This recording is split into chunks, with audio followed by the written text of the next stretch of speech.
먼저 제가 감사한 마음이 있습니다. 우리 김기십 집사님께 집사님 주일 저녁 예배에서 이렇게 꼭 뵀으면 좋겠습니다 하고 이렇게 말씀드리면서 저랑 약속하고 도장 찍고 이렇게 하시면 좋겠습니다 하고 이렇게 했는데 오늘 예배에 가족이 다 나오셨어요. 예, 예, 너무 감사하고요. 예, 그래서 앞으로 계속 주일 저녁에 참여하시면서 함께 은혜 나누는 시간들이 되었으면 좋겠습니다. 그리고 또 한 가지 부탁드리면 우리 조금 어려운 부분이 있어도 자녀들도 꼭 데리고 와서 말씀을 이렇게 자꾸 듣다 보면요, 제가 분명히 하나 말씀드릴 수 있는 거는 산만하게 있는 아이와 집중하면서 듣고 계시는 여러분들하고 비교했을 때에 아이들에게 전달되는 것이 훨씬 많습니다. 예, 그래서 그런 아이들의 그 수용력 그리고 또 학습력 이런 것이 있을 때 사실은 이게 참 지루할 수도 있고 익숙하지 않을 수도 있고 귀에 들려오지 않을 수도 있는데요, 시간을 두고 계속 가다 보면 언젠가는 아이들 말 속에서 우리가 사용하는 이 단어들이 언급되어져 나오게 되는 걸 볼 수 있습니다. 꼭 한번 해보십시오. 그래서 우리 자녀들, 어린 자녀들, 우리 중학교, 고등학교 학생들 가능한 한 꼭 데리고 나오셔서 같이 말씀을 듣는 그런 기회들이 되었으면 좋겠습니다. 오늘은 제5장 섭리에 대해서 우리가 살펴보겠습니다. 제5장 섭리. 여러분, 섭리라고 하는 말 우리가 자주 사용하는 표현 중에 하나입니다. 사실 이러한 단어도요, 저희 교회니까 자주 사용하는 것이지 많은 그 사람들, 특별히 교회 다닌다라고 하는 일반적인 분들하고 대화하다 보면 사실 섭리라고 하는 이 단어도 사용하지 않는 경우가 굉장히 많습니다. 그래서 이런 섭리라고 하는 단어, 우리 기독교 신앙에 굉장히 이렇게 유익한 그러한 용어들을 계속적으로 설명해 가는 것인데, 영어로는 거기에 교재에도 보면 프로비던스라고 이렇게 되어 있습니다. 이 말은 프로라고 하는 그 앞에라고 하는 단어, 그것과 비데레라고 하는 라틴어 어근에서 나온 단어가 합쳐져서 프로비던스라고 하는 단어를 갖게 되었습니다. 그러니까 이 비데레라고 하는 이 말은 어떤 말이냐면 보다라고 하는 말이에요. 보다. 그러니까 두 단어가 합쳐지면 어떻게 되는 것이죠? 미리 보는 것이다 라고 이렇게 설명할 수 있습니다. 그런데 사실은 섭리라고 하는 말을 프로비던스라고 하는 단어로 사용하고 있지만 이 단어가 가지고 있는 의미에 있어서는 사실 앞을 내다보는 것만으로만 설명되지 않습니다. 앞을 내다보는 것뿐만 아니라 더 나아가서 그 세상에 미래를 대하게 되는 모든 만물에 하나님의 돌보심과 관리가 포함되어 있다는 것을 말해주고 있는 겁니다. 그러니까 섭리라고 하는 말은 하나님이 미래를 보며 자기 백성들을 돌보시고 관리하여 그들의 미래를 지키시는 분이다 라고 하는 것을 우리에게 설명해 주는 단어입니다. 하나님이 어떤 분이라고요? 하나님은 미래를 다 아시는 분이십니다. 그리고 그 백성들이 미래를 살아가는 그 과정 속에 하나님께서 그 백성들을 관리하시고 어떻게 하신다고요? 돌보시는 하나님이시다. 그래서 미래를 살아가는 성도들을 결국에는 지키시는 하나님이다 라고 하는 의미가 이 섭리라고 하는 단어에 포함되어 있는 겁니다. 자, 오늘 우리가 읽었던 이사야 57장 15절에 있는 말씀을 보시면 두 가지 부분으로 하나님에 대해서 우리에게 설명을 해주고 있습니다. 지극히 존귀하며 영원히 거하시며 거룩하다 이름하는 이, 여러분, 지극히 존귀하고 영원히 거하신다. 그리고 나서 그분이 말씀하시는데 내가 높고 거룩한 곳에 있으며 라고 얘기해요. 내가 높고 거룩한 곳에 있다. 이걸 생각할 때에, 이 말씀을 생각할 때에 우리는 무엇을 생각할 수 있습니까? 하나님은 모든 만물 위에 계신 분이다 라고 하는 거죠. 모든 만물을 초월하여 계시는 하나님을 우리에게 설명해 주고 있어요. 반대로 그러면서 초월의 하나님, 초월해 계시는 하나님만이 아니고 그러면서 그분이 또 뭐라고 얘기하십니까? 또한 통회하고 마음이 겸손한 자와 어떻게 하신다고요? 함께 하시는 하나님이시다 라고 얘기를 해요. 통회하고 마음이 겸손한 자, 지극히 낮고 낮은 자, 천한 자, 그 모든 인간들과 어떻게 하시는 하나님이라고요? 함께 하시는 하나님이다. 하나님의 내재성을 강조하는 말이죠. 그래서 우리는 하나님에 대해서 두 가지의 의미를 잘 가지고 계셔야 돼요. 하나님은 모든 만물 위에 계시는 초월의 하나님이시다. 그래서 하나님은 이 모든 만물보다 크시다. 여러분 믿으십니까? 예. 그렇게 크신 하나님이, 그 크신 하나님이 창세기 1장 1절에 뭐라고 말씀하고 계십니까? 태초에 하나님이 천지를 창조하셨다. 모든 만물을 창조하시는 하나님, 이것은 초월의 하나님을 우리에게 설명해 주고 있는 겁니다. 반면에 그렇게 초월에만 계시는 하나님이 아니라 그분은 통회하고 그리고 아파하고 그리고 겸손한 인간들과 함께 하시는 하나님이시다. 내재하시는 하나님이시다 라고 얘기하는 거예요. 그래서 여러분 이렇게 하나님의 초월성과 하나님의 내재성, 이 모든 것이 아주 균형 있게 설명되는 것이 바로 우리가 섬기는 하나님의 모습인 거예요. 그래서 내재성이 강조되는 표현은, 아까 초월성이 강조되는 것은 하나님의 창조하심을 말씀드렸다면, 내재성이 강조되는 것은 무엇을 설명하고 있는 것일까요? 섭리를 이야기하고 있는 겁니다. 섭리. 하나님이 모든 만물 위에 계시다라고 하는 것은 창조의 하나님, 하나님의 초월성을 의미하고 있는 것이라면, 하나님께서 정말 지극히 낮은 사람들과 함께 하시고 계시다라고 하는 말은 하나님의 내재성인데, 그것은 무엇을요? 하나님의 섭리의 역사를 말하고 있는 것이다 라고 하는 겁니다. 그래서 하나님은 창조의 하나님이시오, 동시에 섭리의 주가 되신다는 것을 말씀해 주고 있는 거예요. 여러분, 그래서요, 우리가 이 내용이 참 중요한 게 뭐냐면, 제가 이제 반복적으로 수차례 얘기했습니다. 하나님의 초월성만 강조하는 종교들이 있어요. 그게 뭐예요? 예를 들면 이슬람, 그런 건 하나님의 초월만을 아주 강조하고 있어요. 그리고 또 하나 철학적인 사조가 있습니다. 뭐라고 이야기했습니까? 자연신론, 이신론. 하나님은 모든 만물을 만들어 놓으시고 이 세상에 절대 개입하지 않는 분이라고 생각을 해버립니다. 그리고 하나님께서는 우리 세상에 자연 법칙을 주시고 그 법칙대로 움직이도록 조작해 놓으시고 아무 관심을 갖지 않는 분이라고 이야기하는 그런 모습들이 있는 거예요. 반면에 내재성을 강조하게 되면 어떤 일들이 있죠? 내재성을 강조하게 되면 힌두교가 등장하고 있는 거예요. 힌두교 어떤 내용들입니까? 모든 것이 다 신이 될 수 있다는 거예요. 사물에도 신이 깃들어요. 이게 다 전부 뭡니까? 범신론이에요. 범신론. 너무나도 내재성을 강조한 나머지 이 모든 사물들도 다 신이 될 수 있다라고 생각을 해요. 여기에 다 신의 기운이 들어가 있다라고 이렇게 표현하고 있어요. 이 모든 것들이 전부 힌두이즘에서 나오는 사상들이죠. 거기에 파생돼서 나오는 것들이 뭡니까? 뉴에이지 무브먼트가 이제 그런 데서 나오는 거죠. 그래서 예를 들면 여러분 그 요가라든가 이런 것들도 전부 어떤 배경에서 이루어지는 거예요? 나 자신이 신이 될 수 있다라는 그런 기초에서 그런 운동들이 나오는 거예요. 명상이라든가 이런 내용들이. 그러니까 종교적 수행 방법으로 등장하는 것이죠. 여러분, 이러한 내용들을 놓고 보면 우리가 섬기는 하나님은 초월성과 내재성이 아주 균형 있게 우리에게 설명되고 있는 겁니다.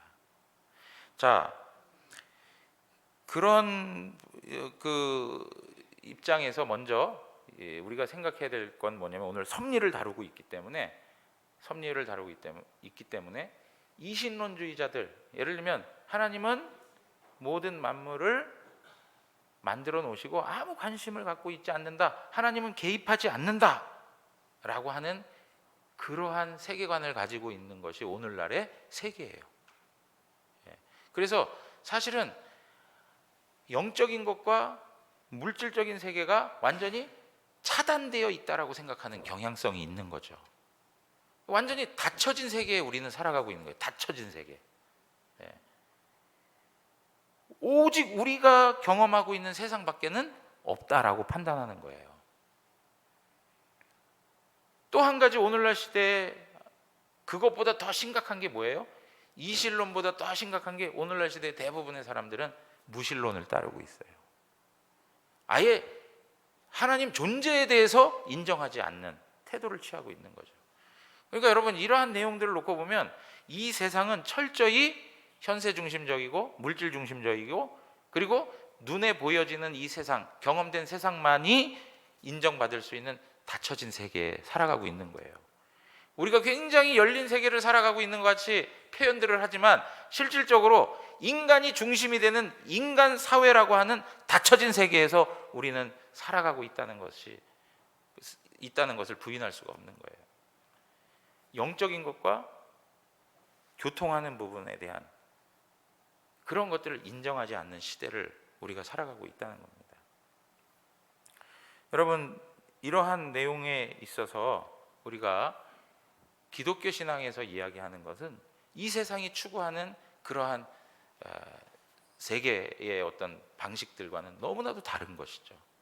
하나님은 우리를 창조하실 뿐 아니라 하나님은 우리의 삶에 적극적으로 개입하시는 하나님이라는 거예요. 그래서 하나님과 우리가 연결되어 있고 교제할 수 있는, 교통할 수 있는 그런 관계에 있다 하는 것을 말씀해 주고 있는 것입니다. 여러분, 그러므로 우리의 삶이라는 것은 우연이라든가 어쩌다가 되는 것은 하나도 없습니다. 전부 하나님의 영원한 작정과 섭리 가운데 진행되고 있다는 것을 성경은 우리에게 가르쳐주고 있습니다. 일상에서도 사실 우리는 하나님의 섭리를 배우도록 하나님께서 많은 장치를 해두셨어요. 그게 뭐냐? 여러분, 디모데전서 5장 8절 가서 보시면 디모데전서 5장 8절에 나오지 않을 겁니다. 한번 찾아보시죠.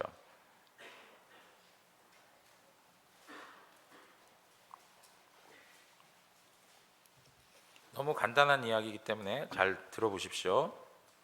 누구든지 자기 친족, 특히 자기 가족을 돌보지 아니하면 믿음을 배반한 자요 불신자보다 더 악한 자니라 라고 말씀하고 있습니다. 가족을 돌봐야 한다라고 하는 이 표현들을 쓰고 있어요. 여러분, 이거는 그 당시적 개념으로 보면 하나님께서 남편과 남자들에게 가정의 질서 속에서 영적인 권위를 부여해 주신 거죠. 그러한 의미에 있어서 가장은 가족들을 돌봐야 하는 책임이 따르는 거예요. 여러분, 이렇게 사람이 가족들을 돌본다라든가 이러한 개념들이 우리 안에서 먼저 시작된 개념이 아니고 누구로부터 온 개념이에요? 하나님으로부터 온 개념이라는 거예요. 그러니까 우리가 가정 속에서 한 가장이 가족 구성원들을 돌보고 그리고 그들을 세워주고 하는 그런 여러 가지 헌신된 모습들을 통해서 뭘 우리가 깨닫게 되는 것이냐? 우리의 창조주 하나님이 그의 자녀들을 이렇게 돌보시는 분이시다라고 하는 것을 보여주고 있는 거죠. 그러니까 항상 우리가 생각해야 될 게 뭐냐? 우리가 행하는 반응들이 먼저 된 게 아니고 이 모든 반응들은 누구의 속성에서 나온 거예요? 하나님으로부터 나왔다는 것을 기억하셔야 돼요. 하나님 그분의 속성과 그분의 일하심 속에서 우리의 현실에 우리가 그대로 반응하고 살아가는 것이지, 우리가 살아가는 그 방식이 있기 때문에 하나님이 이런 분이다라고 설명하지 않는다는 거예요. 그 모든 것의 근원이 누구로부터 오는 거예요? 하나님께로부터 온다는 이 관점이 너무 중요한 거예요. 예? 여러분, 우리가 결혼에 대한 문제도 마찬가지예요. 그냥 사람이 태어나서 살아가면서 우리의 삶의 하나의 문화요 방식이고, 우리가 살아가는데 꼭 지금까지 그냥 습관처럼 해왔던 인간이 만들어낸 제도지라고가 아니라, 이 결혼 제도를 누가 시작하신 거예요? 하나님이 먼저 주신 거예요. 예, 하나님이. 그러니까 모든 관점을 우리 그리스도인들은 어떻게 시작해야 되느냐? 인간 사회에서 반응으로, 우리가 살아가는 방식 속에서 생겨난 것으로 설명되어서는 안 되고, 항상 하나님 그분으로부터 시작되었음을 우리가 인식해야 된다는 겁니다. 그 굉장히 중요한 관점이에요. 예. 자, 그래서 성경에 보면은요, 이러한 섭리의 예가 등장합니다. 하나님께서 섭리하신다라고 하는 것을 아주 극적으로 잘 보여주는 예가 등장하는데, 대표적인 게 뭘까요? 성경 처음에 아주 대표적으로 보여주는 그러한 사건이 나옵니다. 무엇일까요? 창세기 22장 13절 14절. 창세기 22장 13절 14절. 제가 읽겠습니다. 아브라함이 눈을 들어 살펴본즉 한 숫양이 뒤에 있는데 뿔이 수풀에 걸려 있는지라. 아브라함이 가서 그 숫양을 가져다가 아들을 대신하여 번제로 드렸더라. 아브라함이 그 땅 이름을 여호와 이레라 하였으므로 오늘날까지 사람들이 이르기를 여호와의 산에서 어떻게 된다고요? 준비되리라 하더라. 여러분, 이삭이 제물로 바쳐져야 되는 것이 아브라함의 생각이었습니다. 그런데 하나님께서 이삭을 제물로 드리는 것을 막으시죠. 그리고 나서 그럼 어떻게 하나님 앞에 번제를 드릴 수 있을까요? 옆을 봤더니 한 수양이 수풀에 뿔이 걸려서 있는 거예요. 하나님께서 그 제물을 준비해 주신 것이죠. 그리고 나서 뭐라고 얘기합니까? 아브라함이 그것을 여호와 이레라 하십니다. 여호와 이레. 하나님께서 준비해 주셨다. 예. 여러분, 그러니까 이 내용이 뭘 우리에게 잘 보여주는 것이냐? 하나님의 섭리의 은혜를 보여주고 있는 겁니다. 예. 하나님께서 모든 것들을 준비시켜 놓으시고 우리 안에 하나님의 뜻과 목적대로 살아갈 수 있도록 그 모든 환경을 조성해 주시는 하나님이심을 말씀해 주고 있는 겁니다. 여러분, 이러한 내용에 있어서 오늘 우리가 섭리에 대한 내용들을 앞으로 이렇게 쭉 읽어가면서 또 배울 텐데요. 여러분, 우리가 섭리에 대해서 이해할 때 아주 중요한 두 가지의 개념이 있다는 것을 이제 우리가 1번에 있는 말씀을 보면서, 1항에 있는 말씀을 보면서 우리가 한번 살펴보도록 하겠습니다. 우리 다 같이 1항입니다. 1항에 다 같이 읽겠습니다. 만물의 위대한 창조자이신 하나님께서는 자신의 지극히 지혜롭고 거룩한 섭리에 의하여 자신의 무오한 예지와 자신의 의지에 자유롭고 불변하는 경륜에 따라서 가장 큰 것으로부터 가장 작은 것에 이르기까지 모든 피조물과 행동과 사물을 붙드시고 지도하시고 배정하시고 통치하시며 자신의 지혜와 능력과 공의와 선과 국률의 영광을 찬송하도록 하신다. 예. 여러분, 여기에서 이제 아주 중요한 섭리의 내용이 나옵니다. 하나님이 우리를 섭리하신다라고 할 때 중요한 두 가지의 내용이 등장합니다. 첫째가 뭐냐? 오늘 표현해 보면 여러 가지 쭉 이야기하면서 이런 이야기를 하죠. 모든 피조물과 행동과 사물들을 어떻게 하신다고요? 붙드시고 라고 하는 표현을 쓰고 있습니다. 붙드신다라고 하는 표현. 이거를 다른 표현으로 하자면 보존하신다, 다른 표현으로 하자면 유지하신다, 이런 표현들을 쓸 수 있는 거죠. 하나님이 창조주 하나님으로서 모든 만물을 창조하시고 그 모든 만물을 보존하시고 유지하시고 붙드시는 하나님임을 말씀해 주고 있는 거예요. 예. 여러분, 우리 모든 세상은 철저히 하나님의 의존하여 살아가고 있습니다. 우리 사도행전 17장 25절에서 26절 그리고 28절 보시면 여기 21조 우리 각주 6번에 보면 세 번째에 나와 있는 말씀 있죠? 우리 한번 다 같이 읽어보겠습니다.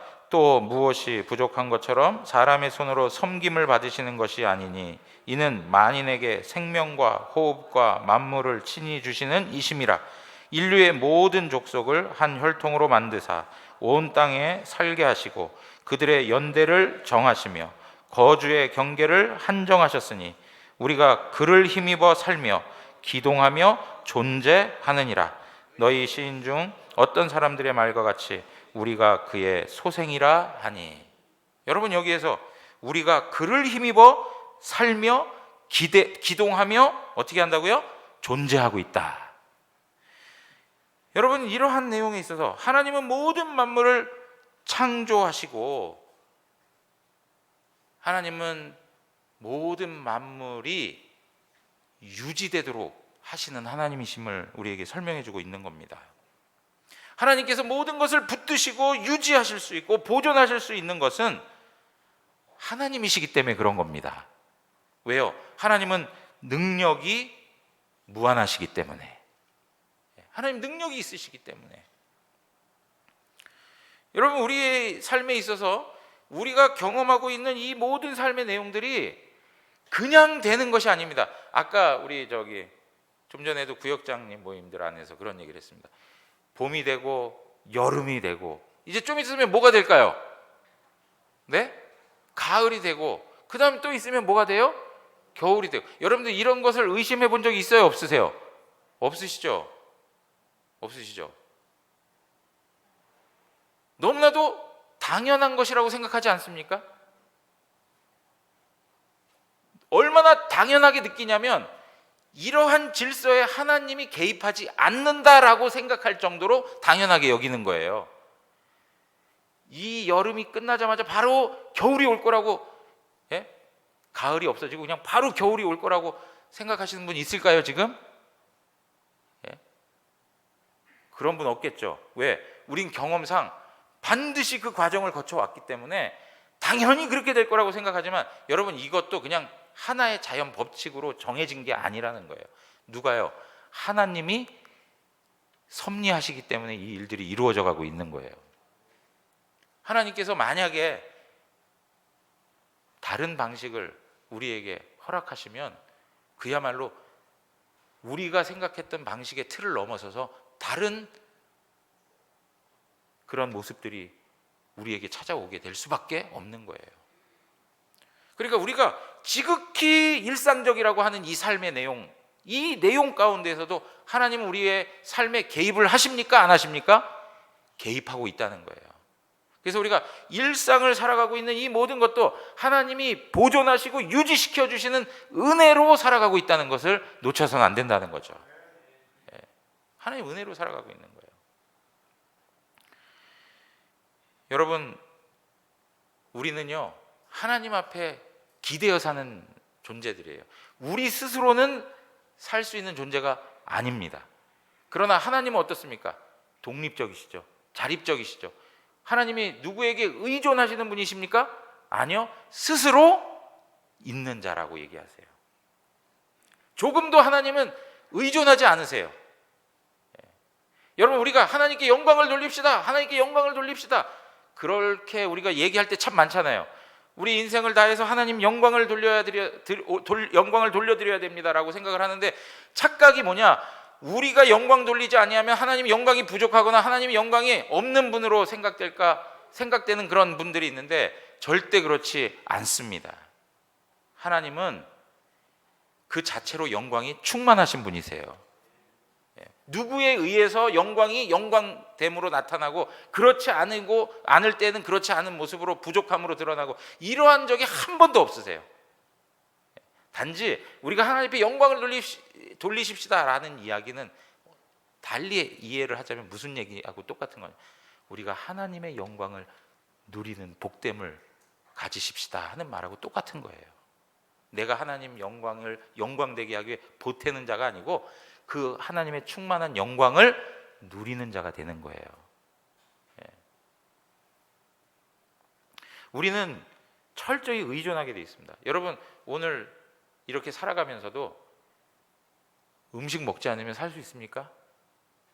오늘도 점심에 우리 학생회 청년부에서 이렇게 다 준비해가지고 음식 제공하는데 얼마나 잘 드시는지. 예? 예. 우리 먹지 않으면 안 돼요. 자지 않으면 안 돼요. 하나님께서 물과 산소 이런 것들을 우리에게 주셔야만 우리는 거기에 기대어 살아갈 수 있는 거예요. 예? 정말 어리석은 인간이 뭔지 아세요? 그냥 자동적으로 살아가는 것 같고 내 능력이 있어서 살아가는 것이라고 착각하고 사는 거예요. 우리는 하나님의 섭리와 하나님 은혜 주심으로 살아가고 있다는 것을 절대적으로 놓쳐서는 안 돼요. 예, 절대적으로. 하나님이 우리를 보존하신다라고 하는 것이 있고요. 두 번째가 뭐냐? 그 다음 읽어보시면 지도하고 배정하시고 그 다음 뭐라고 얘기하고 있습니까? 통치하신다라고 얘기합니다. 통치. 하나님은 창조주 하나님이십니다. 그분이 섭리하시는데 첫째 섭리에는 보존하시는 하나님이세요. 그런데 두 번째 섭리의 두 번째 내용은 어떤 것이라고요? 통치하시는 하나님이시다. 하나님은 통치하시는 하나님이시다. 예. 모든 만물이 하나님의 절대 권위에 다스림을 받고 있습니다. 하나님께서 지배하시고 하나님께서 처리하시고 하나님께서 배정하시고 하나님께서 모든 것들을 다스리시는 분이신 거예요. 제가 지난 그 부천에 설교하러 갔는데요. 거기 이제 부목사님께서 광명역까지 이렇게 태워다 주시면서 잠깐 얘기했어요. 근데 그분이 고향이 대구래요. 예. 집이 어디예요? 그랬더니 대구공항 있는 데래요. 예. 그래서 아 그러냐고 그러시냐고 봤더니 우리 전의건 목사님하고 동기 목사님이시더라고요. 예. 그래서 우리 영안교회도 한번 오셨던 적도 있었다고 이렇게 이야기하더라고요. 그래서 제가 그랬어요. 저는 사실은 부천이 제 고향과 같은 곳이에요. 예? 제가 그 부천에 가서 이제 설교를 한 건데 더 마음이 이렇게 감사했던 거는 제가 그 다녔던 고등학교 바로 옆에 있는 교회였어요. 그래서 그 고등학교 옆에 가가지고 사진도 한번 찍고 그런 적 있는데 바로 옆에 붙어 있으니까. 그래서 제가 사실은 뭐 인천에서 태어났지만 대부분 그 성장하면서 보낸 곳은 부천이에요. 고향 같은 곳이에요. 그래서 제가 그런 얘기를 했어요. 아니 대구에 있는 사람은 부천에 있고, 부천에서 생활했던 사람은 대구에 내려와 있고, 여러분 이 모든 것들이 다 하나님이 배정하시는 거예요. 하나님께서 퍼즐을 맞추시면서 하나님의 목적과 계획대로 그 모든 것들을 하나씩 하나씩 다 만들어 가시는 거라는 거죠. 그러니까 여러분 우리가 이렇게 한 가족으로 한 식구로 한 영안교회라고 하는 이름으로 모인 것도 우연이 절대 아니죠. 예. 얼마나 많은 대구 시민들이 있습니까? 그런데 여기에 대구 영안교회라고 하는 이름으로 한 가족, 한 식구가 되게 하시고 하나님을 섬기며 하나님 나라를 세워갈 수 있는 그런 공동체로 불러주셨다는 그 하나의 어마어마한 것들이 다 깔려있는 하나님의 그 섭리의 역사가 엄청나게 복잡하게 깔려있는 거 아시죠? 예? 그래서 사실은 서로서로를 존중하시고 서로서로를 인정해 주시고 정말로 아껴 주시고 사랑해 주셔야 돼요.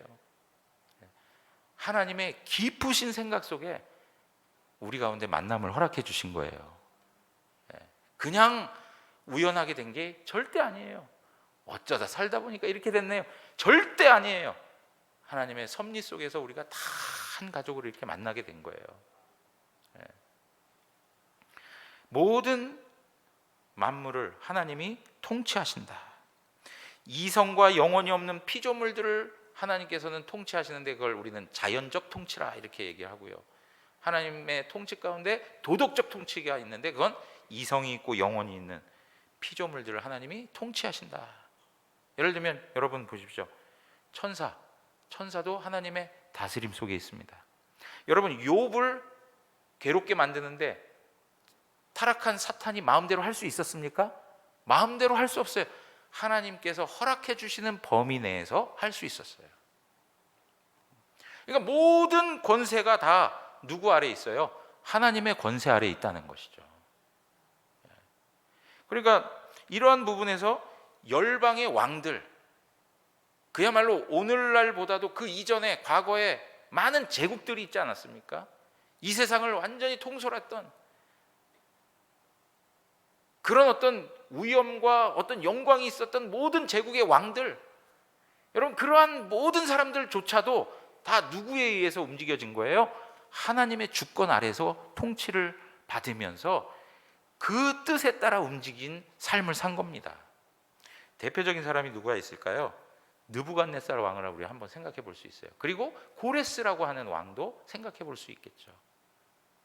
여러분 느부갓네살 왕을 대표적으로 보면 BC 605년에서 562년, 그러니까 남유다가 이 바벨론에 의해서, 느부갓네살에 의해서 완전히 멸망을 당하죠. 그랬던 왕인데요, 이 왕이 다니엘서 4장 25절에서 37절 상당히 깁니다.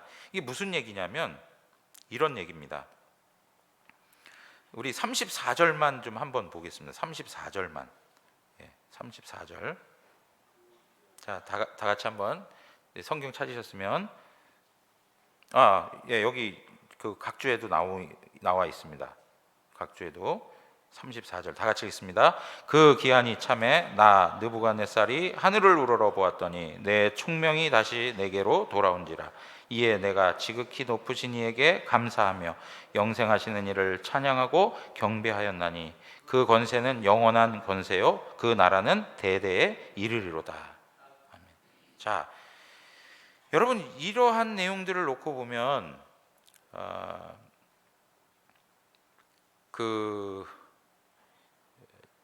하나님께서 느부갓네살 왕에게 7년 동안 왕의 자리에서 물러나 있는 그런 시기를 허락합니다. 그래서 왕직을 제대로 수행할 수가 없어서 왕의 자리에서 물러나 가지고 어떻게 살아요? 완전히 짐승처럼 살아가는 삶을 경험해요. 그래가지고 소가 들에서 풀을 먹는 것처럼 밖에 들에서 그냥 막 미치광이처럼 살면서 막 풀을 뜯어 먹고 막 이런 완전히 정신 나간 사람으로 살아가는 거예요. 그러다가 하나님께서 다시금 그를 회복시키십니다. 그래서 이러한 과정들을 통해서 뭐라고 얘기하느냐? 하나님께서 나의 교만을 다스렸노라고 이렇게 이야기를 해요. 그래서 여러분 37절 가서 한번 우리 읽어봤으면 좋겠습니다. 37절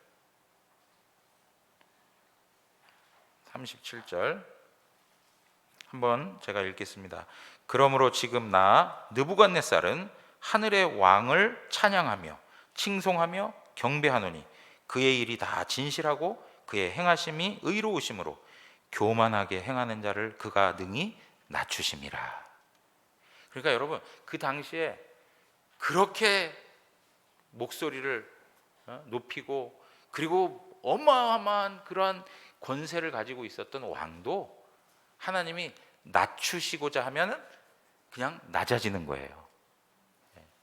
그러니까 여러분 오늘날도 거대한 나라들 있지 않습니까? 우리 대한민국으로 보면은 참 이렇게 겨루기 어려운 그런 나라들이 있지 않아요?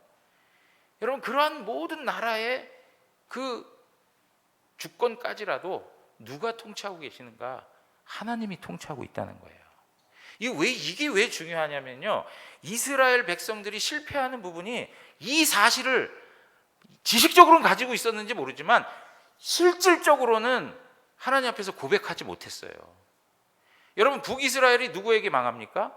아수르에 의해 망합니다. 남유다가 누구에 의해서 망합니까? 이 느부갓네살이 이끄는 바벨론에게 망합니다. 그런데 그럴 때마다 그 당시에 나타났던 상황들이 있는데 그게 뭐냐? 어떻게 하면 이 거대한 나라들을 맞설 수 있을까? 그래서 어떤 일을 하죠?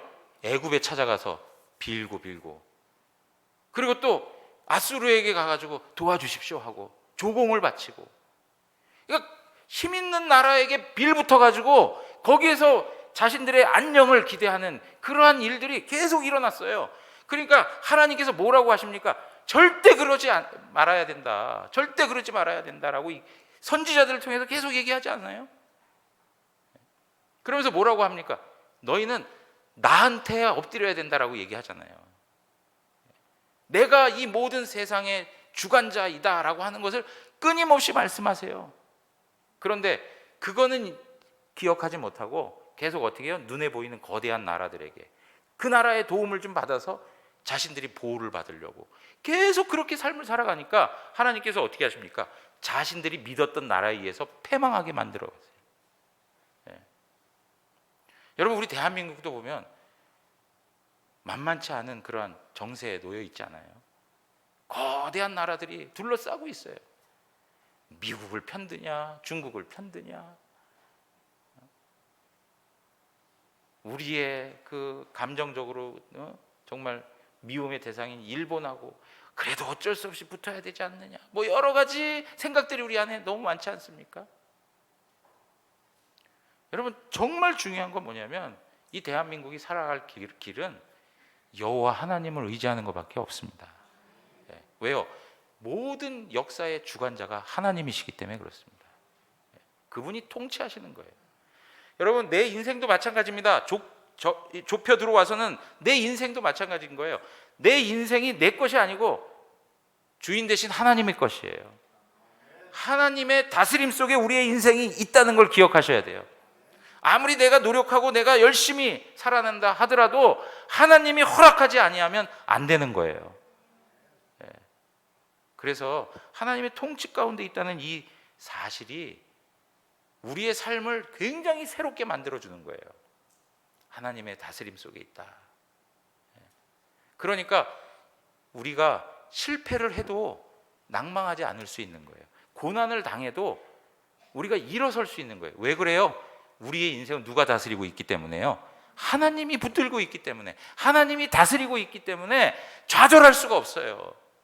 왜? 그 하나님의 보존하심과 통치는 결과적으로 우리를 어디로 인도하신다고요? 하나님의 선하심으로 인도하기 때문에 그래요. 하나님의 선하심으로. 자, 여러분 보십시오.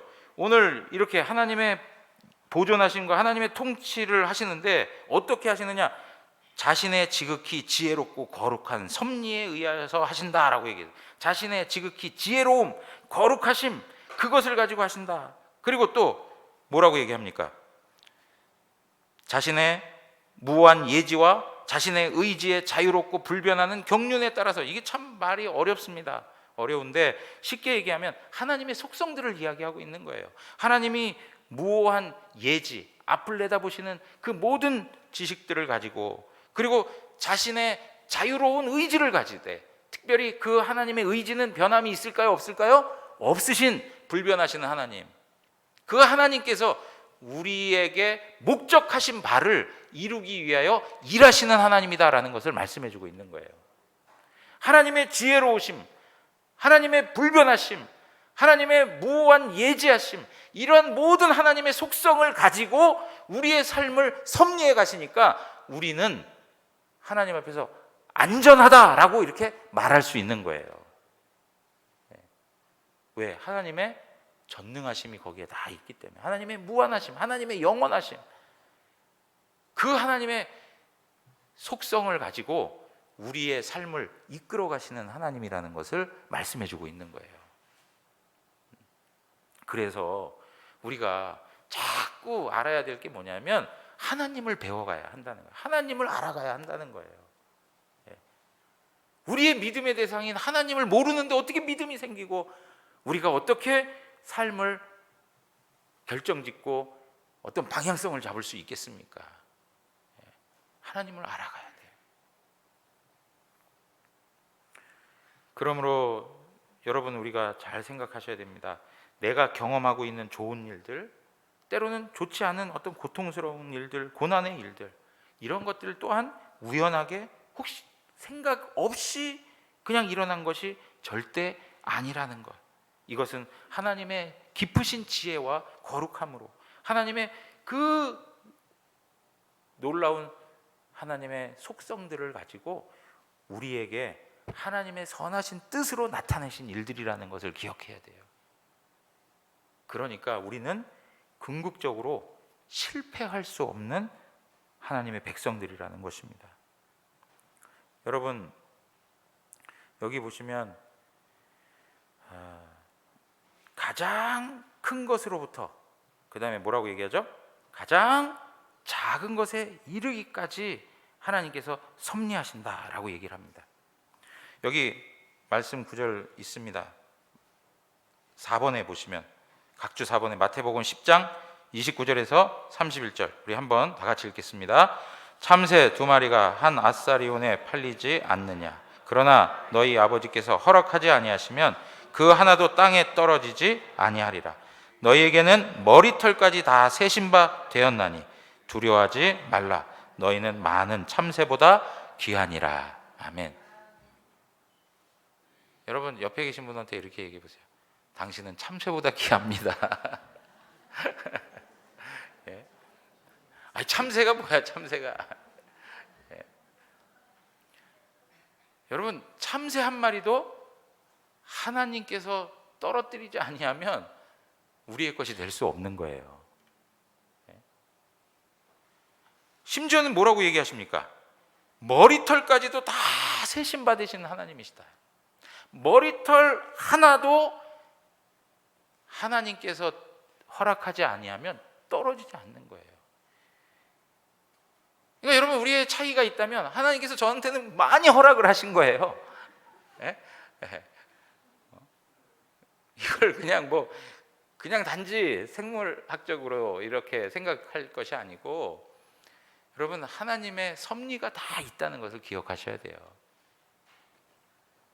그래서 여러분 이런 것이 우리에게 위로가 되는 게 뭐냐면 정말 작은 세세한 것까지도 하나님께서 우리의 삶에 관심을 갖고 다가오고 계시다는 거예요. 아 이런 것까지요 하나님? 아 이런 보잘것없는 것까지라도요? 아, 우리가 마음껏 조절할 수 있을 것 같아 보이는 그 일들도요? 하나님이 아주 세세하게 다가오셔서 그분의 은혜와 사랑을 우리에게 베풀어 주신다는 것이죠. 이것이 놀라운 거예요. 이것이. 여러분 이러한 모든 것들이 결국은 어떻게 되는 거냐? 자신의 지혜와 능력과 공의와 선과 국률, 여러분 이게 전부 뭐예요? 하나님의 속성이에요. 그죠? 하나님의 속성이에요. 그 모든 것들을 어떻게 하는 거예요?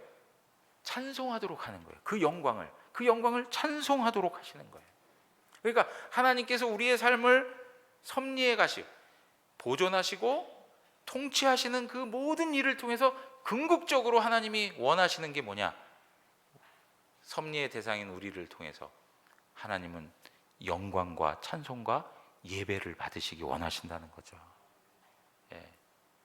그러니까 여러분 하나님의 최종적인 목적은 결국은 하나님의 영광이에요. 하나님의 영광. 우리는 하나님의 영광을 위해서 살아가는 자들이에요. 그런데 이런 말씀 우리가 또 나눌 수 있겠죠. 인생의 제일 되는 목적이 뭐라고요?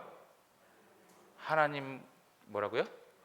하나님을 영화롭게 하고 그분을 즐거워하는 것이다 그랬어요. 그분을 즐거워하는 것이다. 그런데 여러분 우리가 살다 보면 그분이 베푸신 모든 일들이라고 이야기할 때 즐거워할 만한 일들만 있습니까? 없죠. 즐거워할 만한 일들만 있지 않습니다. 아주 고통스러운 일들을 정말 마음이 아주 찢어질 만한 그런 여러 가지 일들을 경험하며 살아갑니다. 그럼에도 불구하고 그분을 즐거워하는 거예요. 그분 앞에서 내가 행복해하는 거예요. 그것 자체가 어떻게 된다는 거예요? 하나님께 영광이 된다는 거예요. 하나님께 영광이 되는 것의 아주 중요한 내용 중에 하나가 뭐냐면 섭리의 대상인 하나님의 자녀들이 하나님이 행하신 모든 일들을 바라보면서 행복해하고 기뻐하는 그 모습만으로 하나님께 영광이 되는 거예요. 예. 내가 무슨 세상에 아주 위대한 일을 해가지고 이름을 날리면서 저 위대한 저 사람이 하나님의 사람이래, 그러한 것만이 아니고 우리의 삶의 현실에서 정말 크고 작은 일들 가운데에서 내 마음에 불평함이 생길 만한 요소들을 대하면서라도 그 모든 것을 넘어서서 하나님 감사합니다, 하나님 저는 즐겁습니다, 행복합니다, 하나님의 주권을 믿고 의지하며 나갑니다, 이러한 고백을 가지고 하나님 앞에서 감사를 고백하고 행복을 나타낼 때 하나님이 그 무엇보다도 영광을 받으신다라고 이렇게 말하는 거예요. 예, 영광을 받으신다. 다른 것으로가 아니에요. 여러분, 이러한 부분에서 오늘 우리가 정말